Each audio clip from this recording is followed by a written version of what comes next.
Molly and the other organisers had planned the march to the windmill carefully. They wanted to make as big an impression as they could.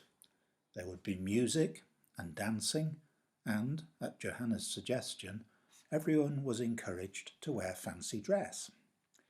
The local TV station had said they would be filming. It was going to be a great day. But after being suspended, Molly had decided she would have to stay at home. Johanna and Harry had dusted off their favourite outfit from the old dressing-up box, a pantomime cow costume, and added some modifications.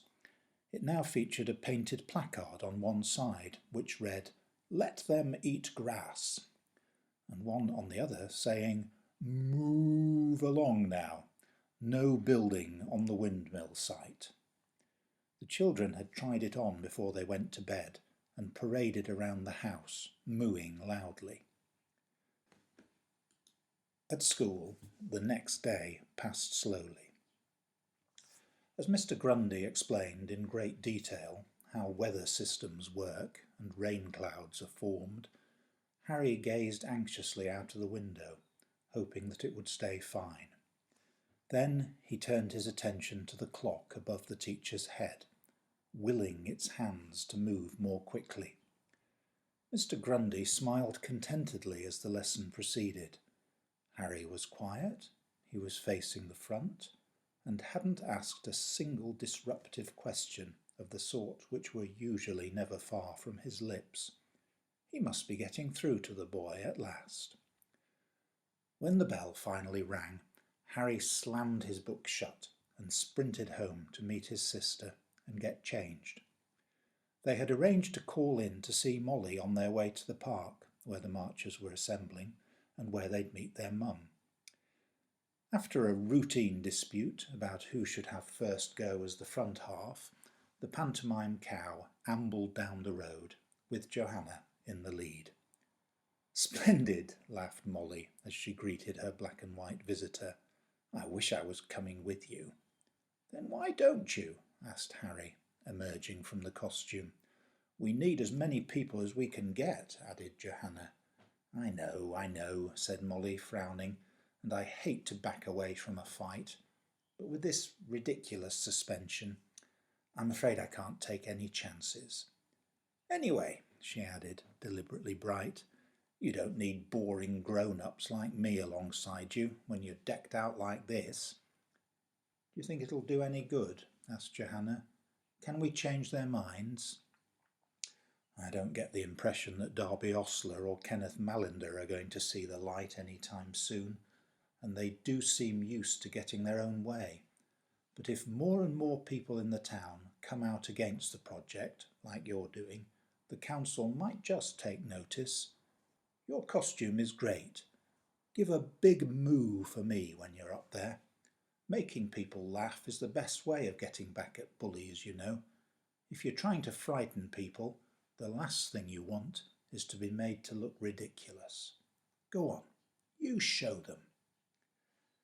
Johanna and Harry reassembled the pantomime cow and headed off to the park, with Harry leading this leg of the journey. There must have been 500 people there already when they arrived. A whole horn section was assembled to lead the march, and a steel band had their big drums laid out on a flatbed lorry, which would bring up the rear.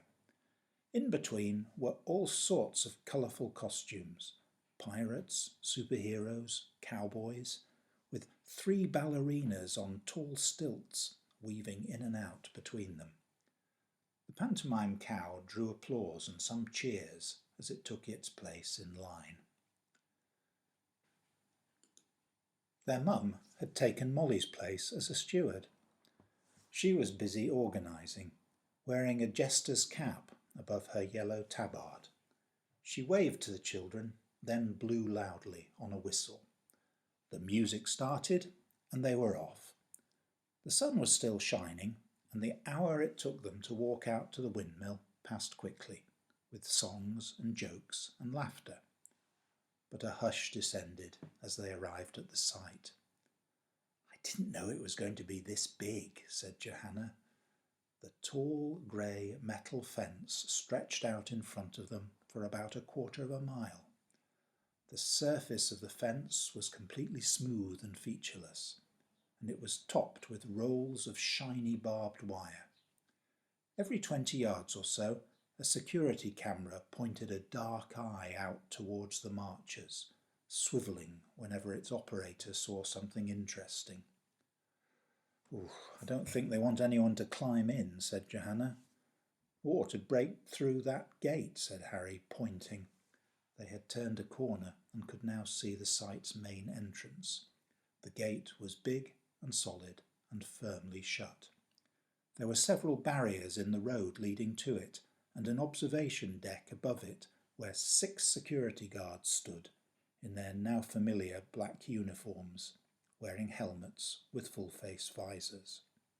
Signs warned any approaching driver to stop, to have their vehicle searched, and to have their papers ready for inspection.